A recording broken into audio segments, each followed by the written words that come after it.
Hi.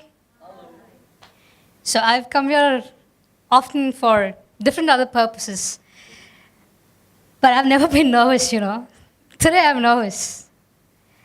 I'm usually not nervous when it comes to things like concerning the stage but somehow when it comes to talking about my life and how it restarted in Christ, it's a little bit difficult.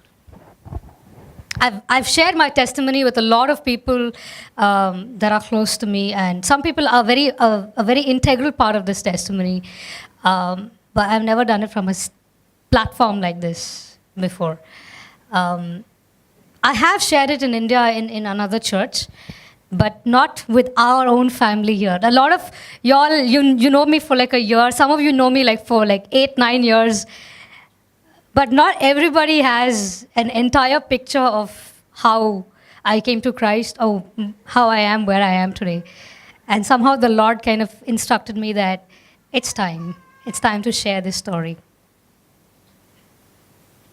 So I started my life in a very well-settled family, a family that believes in spending time worshiping, but worshipping the wrong kind of God. They are a family which believes in a ritualistic, religious practice of bowing down to idols and, doing ritualistic activities to please God, to do sacrifices that involve probably fruits, vegetables, chickens, goats, everything that you can think of to please God. And I was part of that. In fact, my mom, for her, Friday was a very special day. Friday is a special day for me as well, but Friday was a very special day for my mom because Friday was a day which she considered auspicious. She would wash out all the lamps and she would decorate everything, and she would go ahead and light it up, and she would do her puja and she would speak her mantras and she would do all of that, and I would joyfully go and join her. I was hungry to just be in the presence of some kind of deity. For some weird reason, even as a child, I wanted to, I wouldn't say I wanted to be holy. I just wanted to have some connection with, the God that they say who created us. My parents taught me that God is the one who created us. That much I should give, them. But the way they taught me to worship, it didn't satisfy me. So I went above and beyond what they taught me. I went ahead and learned Hindu scriptures. I studied them even as a student, even though it was not part of my syllabus at school or curriculum at college or wherever it is. I still went ahead and did it just like how teenagers would read novels or, comics. I read Vedas and, things like that because I felt like by knowing them and by doing certain practices, by understanding those concepts, I was growing closer to God. That was what I felt like. When I was in high school, I used to fast and pray to a certain deity in the Hindu religion. And I used to tie threads around my hands. I used to cycle kilometers and go and, go to that particular temple. And you wouldn't believe why I used to go to that particular temple. Because the reason I used to go to only that particular temple was because they allowed me to go closer to the idol.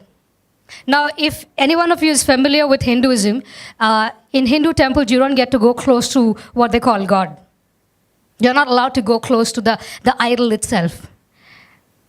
But I wanted to get closer. So there was this temple where they allowed you to kind of go near the idol and even pour water over the idol. And I felt like, oh, I'm getting close to God somehow. So I just went and I used to just go there week after week. And I used to do that. And that used to be just me. My parents did not go to that temple, mind you. It's just me.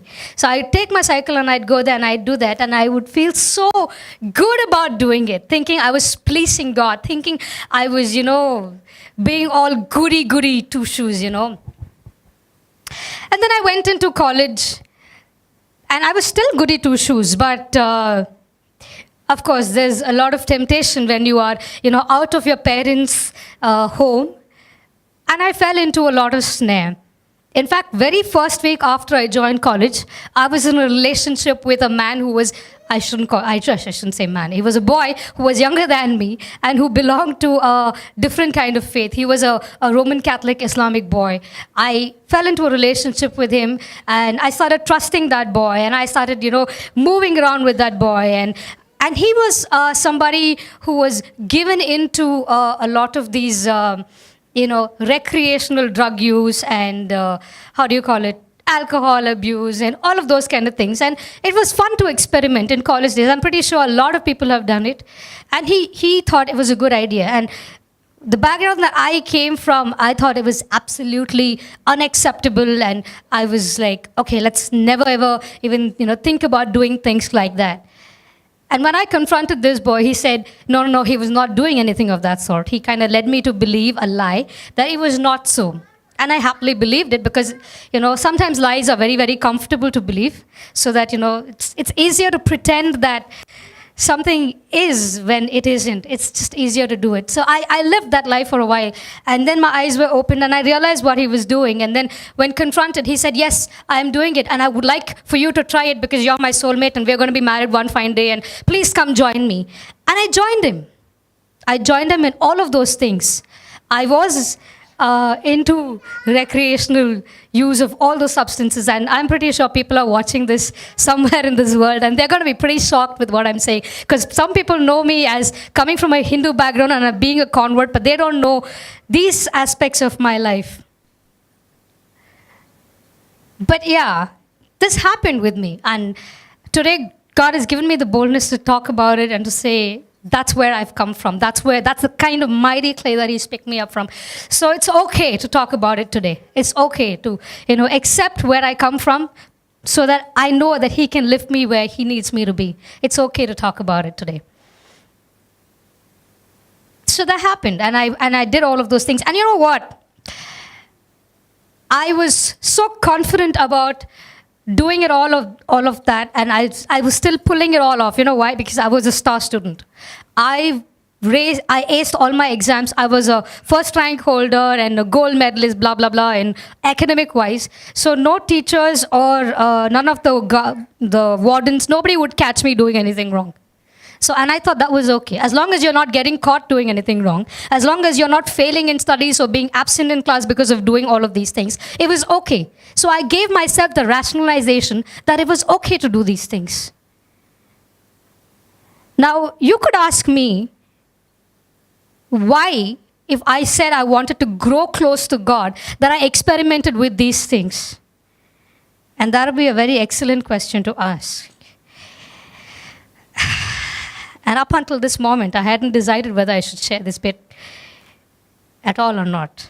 There's only one person in this room who knows about this part, and that's my husband. Okay. Right. So the reason why I went ahead and tried out all those things is because I thought I was good for nothing in life, and there's no way I'm ever going to have a normal adult life. And the reason I thought of that was because as a child, I did go through some kind of an abuse at the hand of one of my cousin brothers. Although it was not extensive, I didn't realize it at the time. But when I grew up, I knew about it, and that embarrassed me. I didn't know what was happening. It happened when I was almost Eden's age. I didn't know what was happening when it was at that time. But as I grew up, as I hit puberty and I grew up, that's when I realized that what happened with me as a child was very, very wrong. So that was the time when I decided that no matter what, I can't tell my parents about this because they would be very, very, very, very, very embarrassed. And we're talking about spoiling relationships across the family, and I would never want that. And I also knew that if I did tell them everything and if I did clean up my act and, try to be a normal person in their family, I knew that I would never get married normally according to their customs and rituals because nobody would ever accept me for what I had been through or anything of that sort. And so I continued. These are all the reasons I gave myself as a teenager, as a young adult, to go ahead and try out everything there is to try and have fun as much as possible. Because, okay, there is a young boy who trusts and, who's probably going to give you company for the rest of your life. Mind you, that was an abusive relationship. It was not that, it was all hunky-dory and sweet. He was a boy who was very, very insecure in the relationship, and he was abusive, to say the least and the most. So, but I still clung on because, we Indian girls have this thing that, okay, you once get into a relationship and then you have to continue with that no matter what, and, forever and ever kind of a thing. So I thought that was it. That was the end of it all. And I had decided that I would go down that path. That was until things changed. So this is the same college where I met my husband. He was my college senior. And, okay, no, we did not have a relationship in college. But yeah, we were senior and junior in college. And, we had brief interactions and stuff like that. And a casual kind of a setup. And I knew that I was going to come to Dubai. I had applied all over the world for my, job after college. And because I was a top-ranking student, a lot of places were happy to take me. And I got through. I got through in a few countries, and I got through here. And my then boyfriend wanted me to come here because his folks lived here, etc. So I came over here, and I started, I thought, okay, I have to move here. And guess what? So I'm going to move here. And I had passport issues and visa issues. And I'm going to land up here, and then I don't end up because of the passport issue. And I get a phone call on my landline. And that phone call is Mr. Dennis Caleb calling. And he's like, where are you? He's like, where are you? You were supposed to come here, and you're not here. And I was like, how do you even know? I'm like, we've not been in touch for like 2 years. How do you even know? And he's like, you're going to join my hotel in my department, and you think I wouldn't know? And that was, it was a true coincidence. At least from my side of the thing, I have to say it was a true coincidence because I never thought that we would work together or anything of that sort. I never thought that, I would meet somebody that was familiar to me from college in my workplace. But I did come here, and we did start working together. And the abusive relationship that I was having, it went on to become the next degree of abuse because I also got engaged to that boy informally. Where the parents kind of said, you have to marry my son, otherwise my son's life will go to waste kind of a thing.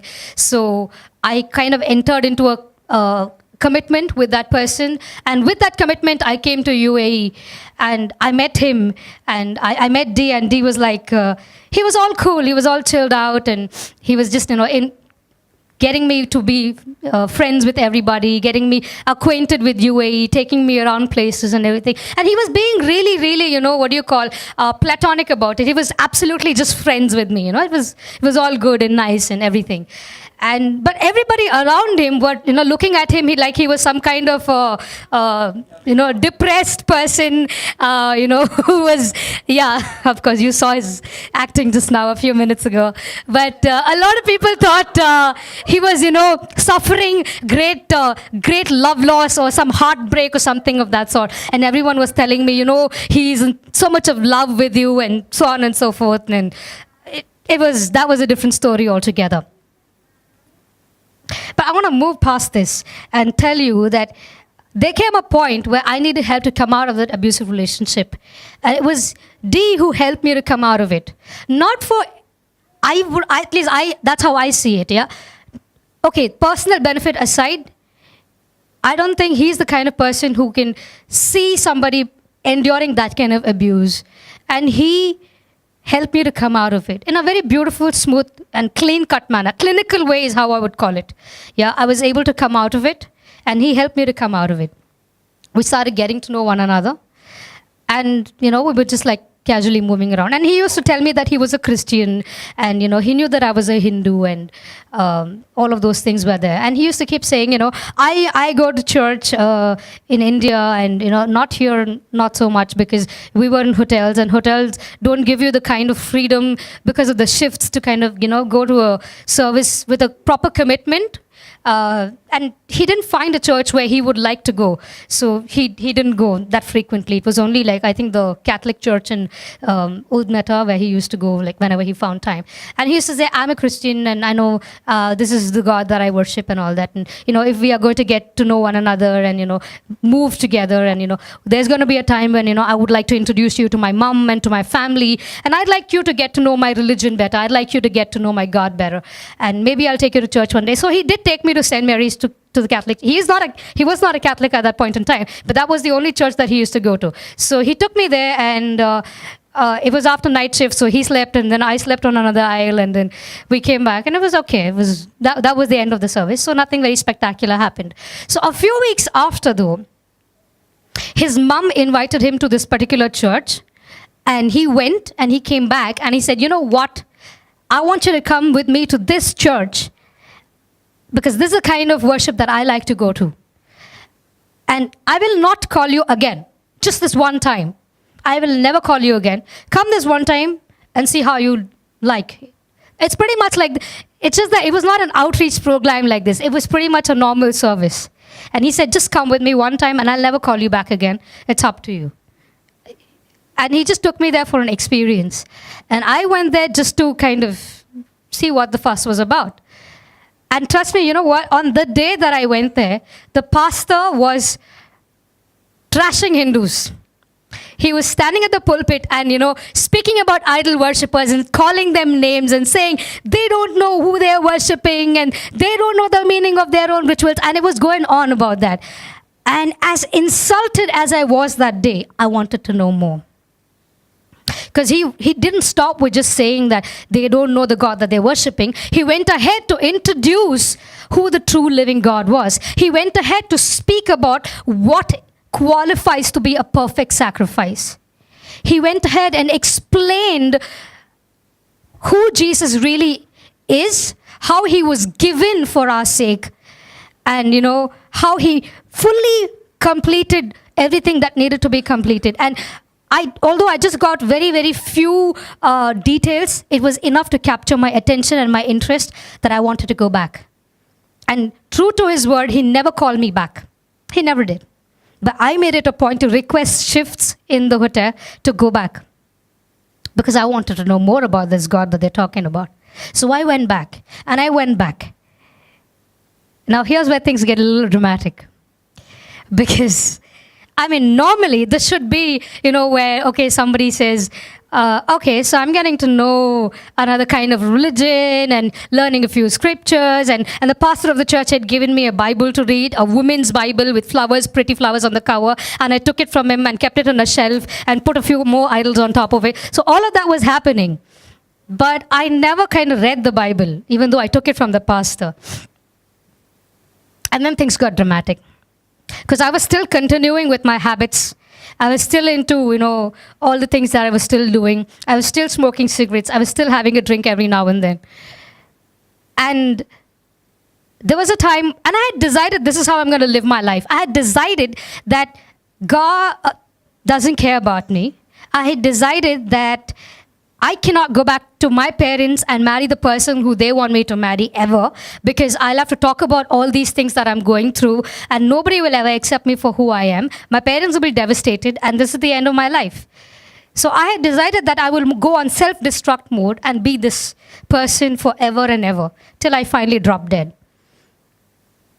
And then one day when I was in my room, I was just lying in bed and was thinking maybe I should just end my life and, kind of cut it short and things like that. And I heard a voice, a very audible voice, just like you can hear my voice right now, just like you can hear the sound of my voice right now.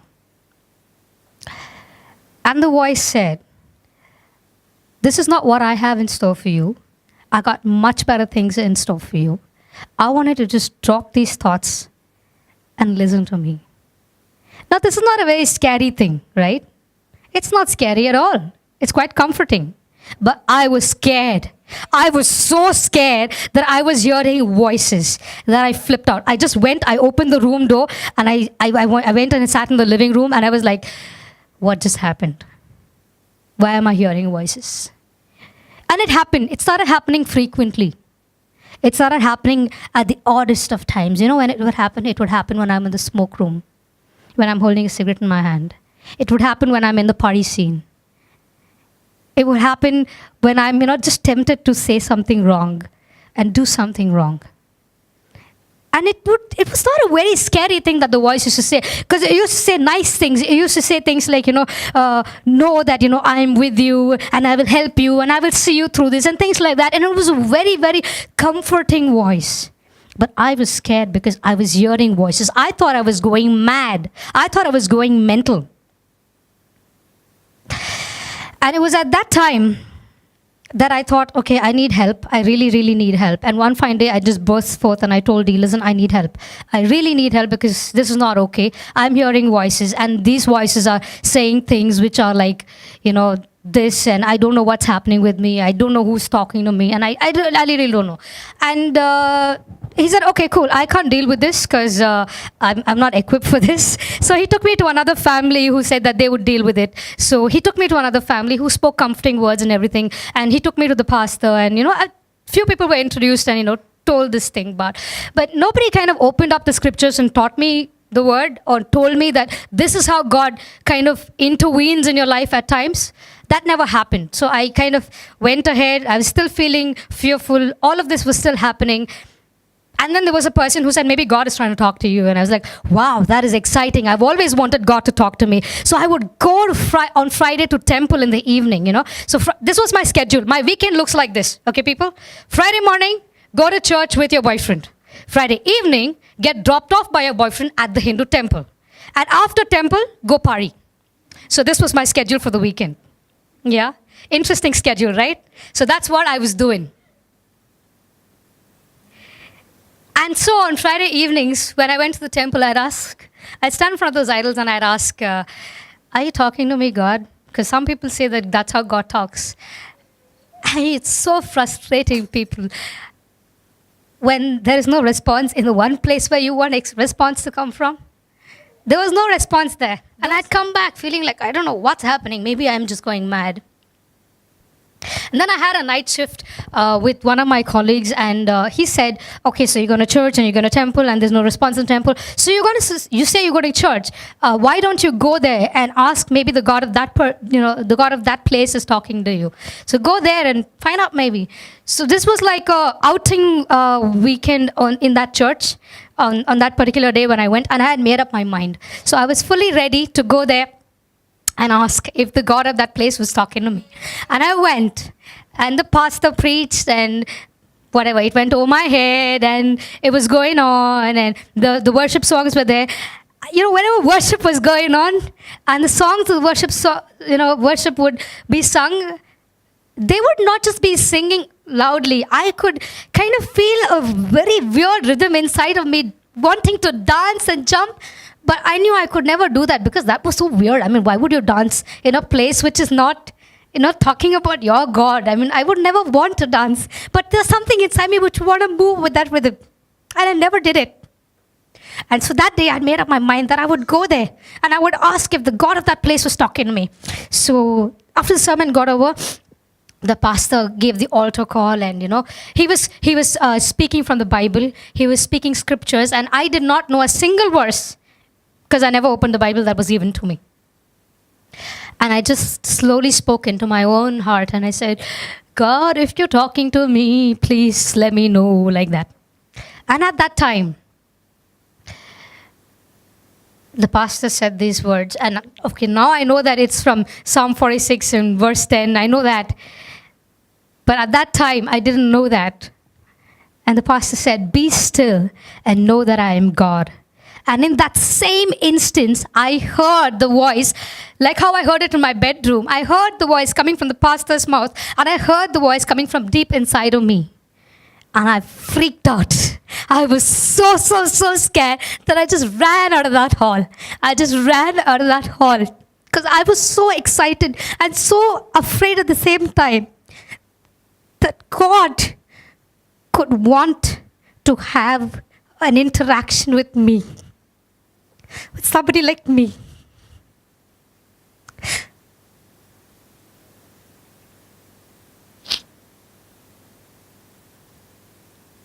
Thanks, Lord.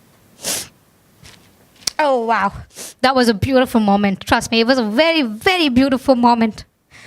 There were a couple of friends who ran after me and who kind of pacified me and brought me back inside the church. But I knew there was a living God at that moment. And I wanted to live for Him. And there was no turning back. From that moment, there was no turning back. I was He. It was just Him. It was just the Lord who guided my every step from that moment onwards. I was so excited that I just wanted to immediately go and give my life to Him. But at the same time, I knew that I had to talk to my parents. So when I went back home, I tried to tell my parents and they were like, oh, it's a phase. You'll walk over it. I mean, it'll be fine. It wasn't fine. So I decided that I will do it. I went forward and I gave my life to Jesus as soon as I possibly could. It was the April of 2011 when I decided to go forward and give my life to Jesus. And I did it. And the very next thing I said is I want to get baptized. I didn't wait. And the same people who were so excited about me coming to the Lord were suddenly not so happy with the decision that I wanted to be baptized. And the reason they gave at that point was a little orthodox. They said you need your parents' permission, or, if you're going to be married, then you may need your husband's permission and things like that. And, everyone was kind of hesitant. They were like, you're just getting to know the Lord. Why don't you wait a little bit more time and, get to know the scriptures a little bit more and, spend a little bit more time and try to convince your parents. So there was a lot of opinions that were being given to me and, to wait to be baptized for some reason. But I just couldn't wait anymore. I wanted to give my life to Jesus in an entire way, in a full way. And so enters our dear pastor, John, who was the Bible teacher of that place then. And it was he who opened the scriptures to me. He taught me. He taught me what it is to be baptized. He taught me how it is that I would die to my old self and come back in His new image. And he taught me what that symbol meant. And I was ready. And once he got me ready, the pastor was okay with that. And I went ahead and I got baptized. And the very next thing that happened after baptism was God wanted me to get married. I was 22 at the time, going to be 23 next year. My husband, back then, he was 23 at the time, going to be 24 next year. And it's a topic we both had never discussed with each other. And yet God spoke to us through a man of God and said, you guys need to be married very, very soon because God has plans for both of you. He's going to use you in ministry. And we both were like, what? How is that happening? But God did it. And it was before baptism. So after I accepted the Lord and before I got baptized, God took me through a training period. And you want to know what this training period is? I'm going to finish with this because this is what I really, really enjoyed. There was a time where it was like, so April to July is like 3-4 months, right? Not too long. And in that period, He handheld me out of everything that I had put myself into. He handheld me. And I'm not joking. When I say God handheld me, He literally did it. When I would have a cigarette in my hand, I would hear the Lord's voice say, you can drop it. You can do it right now. You can do it because I'm with you. And I would drop it. I used to buy packets of cigarettes, smoke half of one cigarette and throw out the entire packet because I heard the voice of God at that time. I'd go back and do it, only to stop all over again. But within that period of time, He did it so beautifully that He led me out of every bad habit that I had put myself into. And He took out of my life that sense of shame, that sense of guilt, and I started speaking the truth to my parents. I started telling them about how I had given my life to Jesus. Although it led to a lot of complications and a lot of other things, because they thought I was being brainwashed and everything. But today, my parents know that I live my life for Christ, and they know that Jesus is a God. Maybe they have not come to terms with Jesus being the only God, but they do acknowledge my faith, and they know that what I am in is a true relationship with God, and that's a big thing. That's a very, very big thing. When I was going to get married, it was difficult period of time because, again, like I said, my parents were not on the same page with me, and there was absolutely no, you know how you have boy side and girl side? There was no girl side. There was only girl.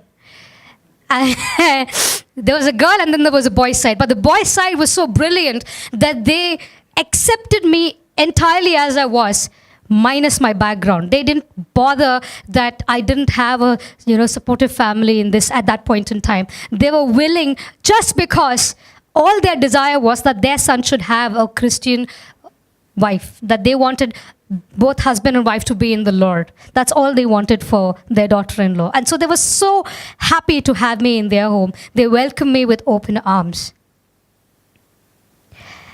And because I had no side, God was so wonderful to me. He was so merciful to me that He raised up an army from ground up to stand by my side. And those people are here in this room, some of them. There's our pastor, there's Shaulana, there's his wife. There are people in this room who have stood by me. Vicky Akka, she decked me up for my engagement. There's Rosaka. All these people, they were my family when I was getting married. And you know what? It's easy, in the movies they show you, boyfriend, girlfriend running away, getting married. It's all fun in the movies. It's not so fun in real life. People, if anyone's planning that, it's really not fun. It's not. It's really not, okay? It's easy to say, but it's very, very difficult to do. To hurt people who raised you up with whatever best principles they knew to give you, to turn your back on them is not easy. And I had to do it. I wanted to do it because I knew I was following God. And you want to know why I knew I was following God? Because I asked the Lord. Thank God that I had a speaking relationship with Him, that He would speak to me. That when I asked, Lord, why do you think I should marry this person? We are both falling short in so many different ways.